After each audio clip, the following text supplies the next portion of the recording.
bonjour et bonsoir chez vous, là où vous êtes, en Afrique, en Europe, en Asie, en Amérique et partout dans le monde. Eh bien, bienvenue une fois de plus sur ma chaîne en Afrique et en diaspora.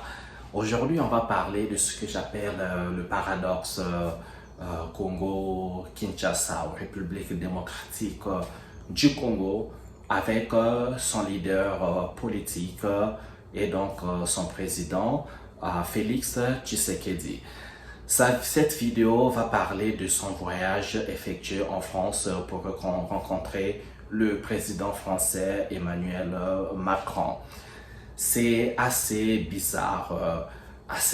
Pourquoi? Parce que si vous suivez l'information politique, vous savez que en République démocratique du Congo, ça fait de cela plus d'une décennie que ce pays est confronté à des violences terribles sur ses populations et aussi carrément une attaque sur son territoire.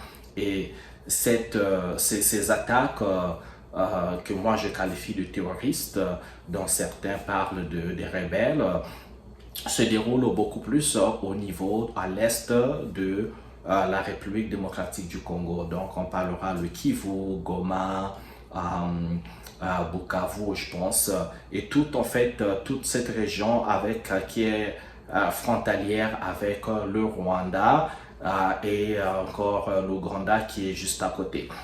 Et donc, vous savez aussi que depuis plus d'une décennie, il y a des tensions entre le Rwanda et la République démocratique du Congo, le Rwanda dirigé par Paul Kagame. Eh bien, pourquoi il y a des tensions? Tout simplement, toute cette région regorge de ressources naturelles. Et les ressources qu'on y trouve, on y trouvera donc, il y a des diamants, il y a de l'or, mais surtout, il y a le coltan.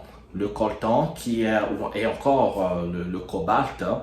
Ce sont donc des minéraux surtout le coltan, qui contribuent à la fabrication des appareils technologiques, de technologie assez avancée comme les iPhones, comme les ordinateurs Apple, MacBook Pro et encore d'autres appareils qui font des composantes de Android et bien d'autres appareils.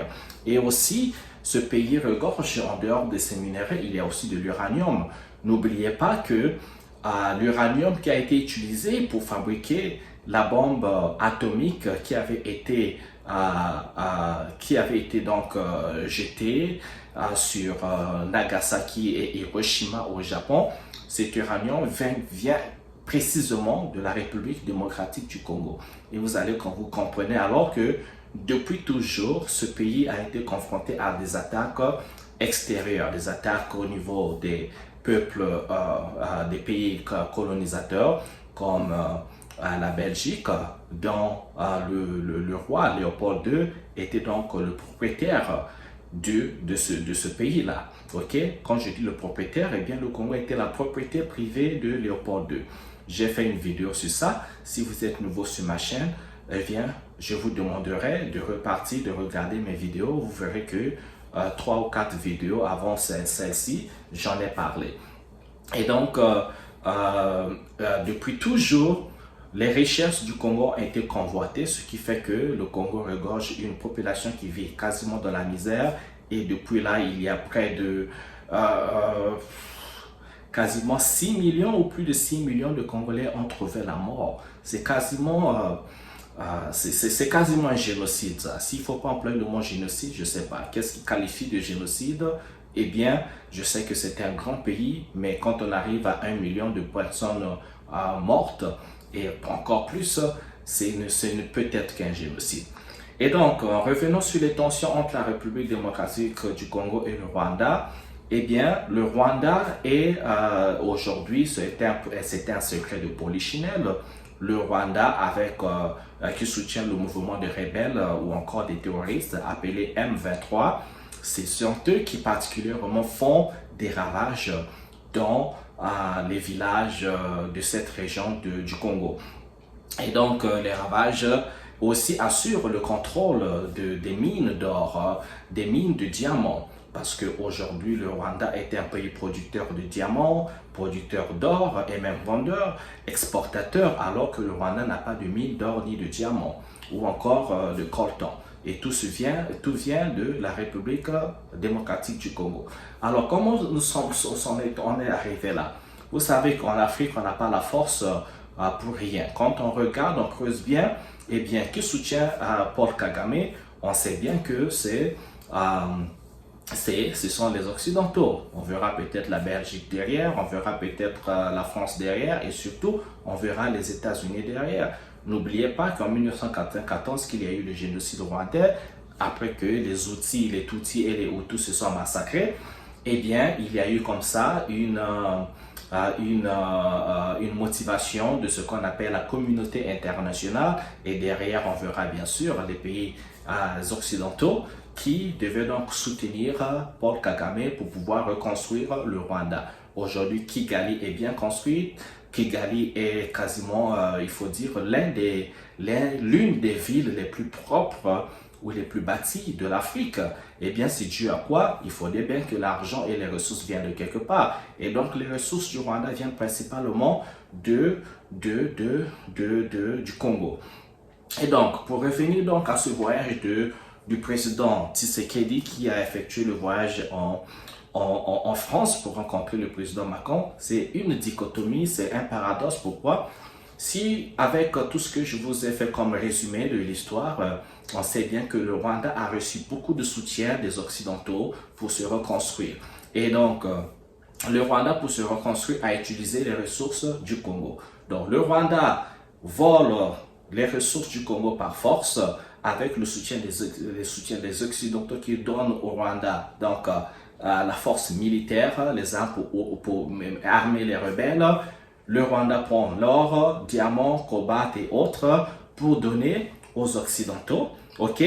Et en retour, les Occidentaux accordent une protection de Paul Kagame pour ses crimes, une protection au Rwanda pour les crimes qui sont les crimes ou un génocide qui passe sous silence parce que ça fait plus d'une décennie que ça se passe. Et donc, il y a le silence total de la communauté internationale, silence total des pays de l'Union africaine, silence total des pays du monde. Et donc, c'est le soutien que reçoit Paul Kagame. Alors, Félix Tshisekedi quitte chez lui le Congo pour aller chercher le soutien au niveau de la France pour que la France eh bien, parle ou fasse des blâmes au Rwanda, Paul Kagame, pour qu'ils arrêtent les massacres au Congo et qu'il ait la paix. C'est tellement incompréhensible que tu quittes chez toi, tu vas voir la personne qui soutient la personne qui t'agresse pour que la personne qui t'agresse, la personne qui soutient la personne qui t'agresse arrête de t'agresser alors que la survie économique de la personne qui t'agresse dépend au fait de son soutien à la personne qui agresse. Donc, ça fait que ça n'a aucun sens.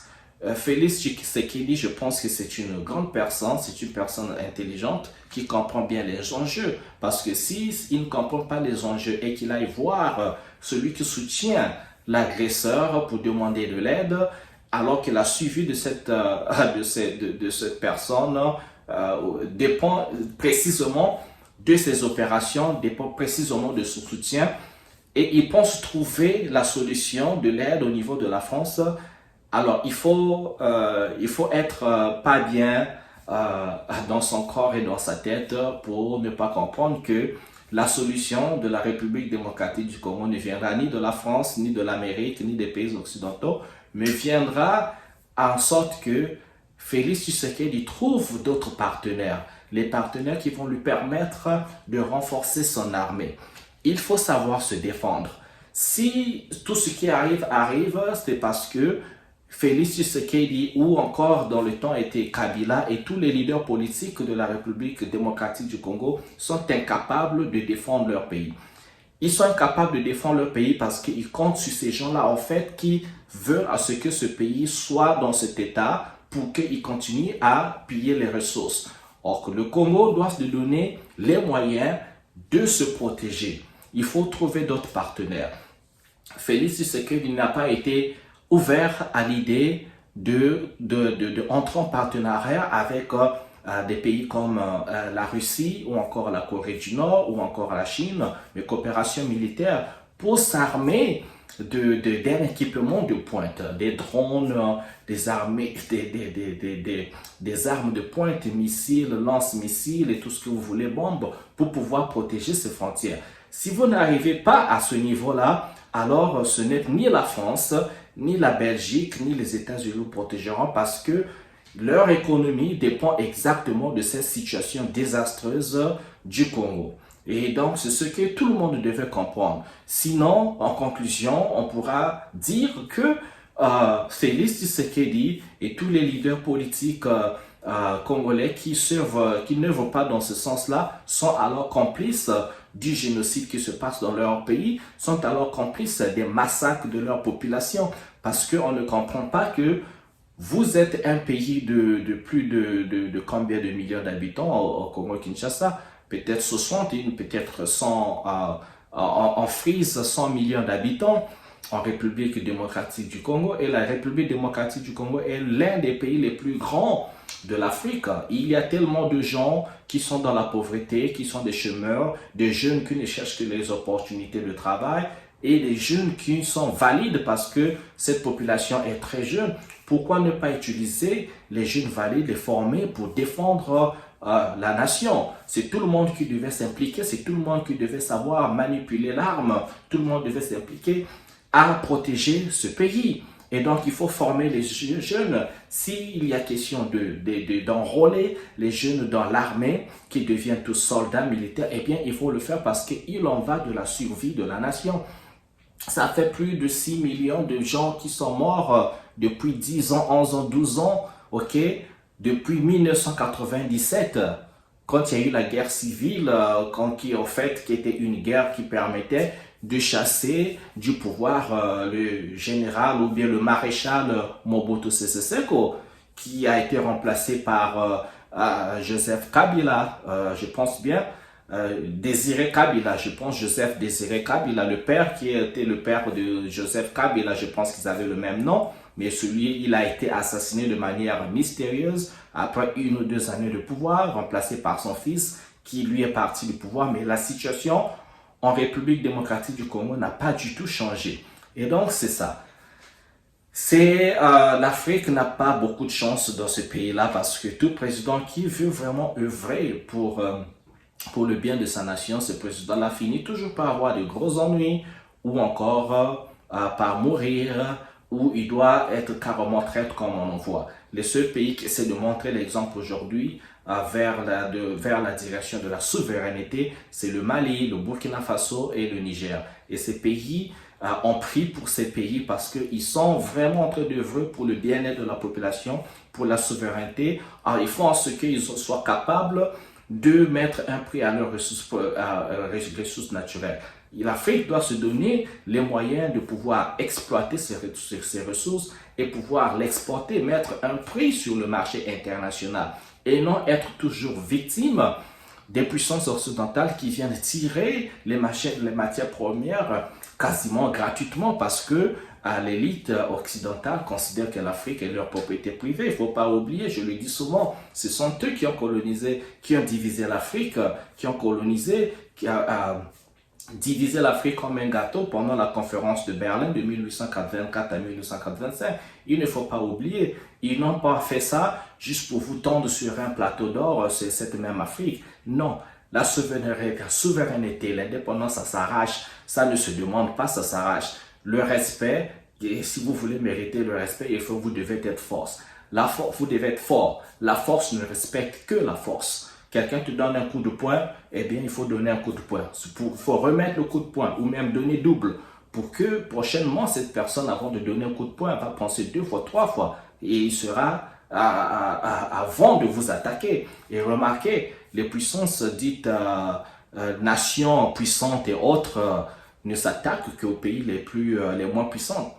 Dites-moi depuis quand est-ce que les États-Unis a fait la guerre contre une nation aussi puissante qu'elle. Sinon, il y aura une confrontation directe entre les États-Unis et Et la Russie, au lieu de sacrifier les pauvres Ukrainiens, pourquoi il n'y a pas ça? Et pourquoi il n'y a pas de guerre? On ne va pas attaquer la Corée du Nord. Pourquoi on ne va pas attaquer la Chine? Eh bien, parce que ces pays-là sont capables de se défendre.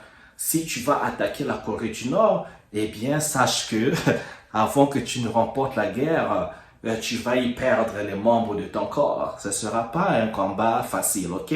Mais quand il faut attaquer des pays qui n'ont pas d'armes, comme tout pays en Afrique, comme la France qui avait envoyé son armée en Côte d'Ivoire pour carrément kidnapper, humilier son président et aller le mettre en prison à la haie chez eux. Tu voyais à quel niveau l'humiliation que nous, Africains, acceptons l'humiliation. C'est parce que nous sommes faibles.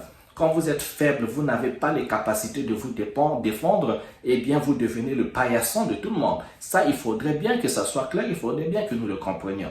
Donc, que Étienne Tshisekedi fasse un voyage en Europe pour aller demander de l'aide à la France. La France, Étienne Tshisekedi, la France. Comment un autre pays, mais pas la France. Emmanuel Macron, mais il comprend quoi même à la politique, le jeune Emmanuel Macron, lui qui est protégé par toute cette élite ancienne occidentale qui est parachutée au pouvoir. Il va faire quoi pour vous? La survie de la France dépend de l'exploitation de l'Afrique. Les pays qu'ils avaient occupés, il y a une vingtaine de pays comme ça que dont la France a toujours le contrôle des ressources. Et la France dépend que de l'Afrique. Sinon, la France va rejoindre le Portugal, l'Espagne, l'Italie et tous ces pays qui étaient des grandes puissances dans le temps. Mais regardez, les gens se souviennent peut-être pas. L'Espagne était une nation de conquête. Le Portugal, c'était des nations de conquête. Vous vous rappelez de l'Empire romain, la Rome antique, mais c'était des nations qui occupaient, mais c'était des grandes nations, des grandes civilisations. Mais aujourd'hui, sont que nombre de mêmes. Donc, c'était ma vidéo pour aujourd'hui. C'est dommage que ce président Tshisekedi fasse un voyage pour aller demander de l'aide en France. C'est vraiment dommage parce que la solution ne viendra pas de là. On ne va pas faire... Les Français, ils jouent... voilà, les pyromanes qui jouent aux pompiers. Vous allez demander à ce genre de personnes de l'aide pour vos problèmes. Il faut composer avec d'autres pays africains. Il faut chercher des partenaires qui sont les ennemis de ces gars-là. Ce n'est que de cette manière que vous pouvez acheté des armes qu'il faut, former vos militaires, former vos populations, parler aux populations pour protéger chez vous. Sinon, moi, je ne vois pas de solution. On va encore passer 10 ans, 20 ans de plus, et même si ça doit durer une éternité, ces gens-là, ils s'en foutent éperdument. À la limite, ils ne pensent pas que les Africains sont des humains. Ils s'en foutent éperdument, le bien-être de l'Afrique et tout. Non, non, non, parce que leur survie dépend bien sûr de cette condition de précarité de l'Afrique. Voilà, c'était ma vidéo pour aujourd'hui. Merci une fois de m'avoir suivi. Mettez les commentaires, partagez les idées, partagez aussi la vidéo et surtout abonnez-vous. Alors, je se retrouve à une prochaine vidéo. Ciao, ciao.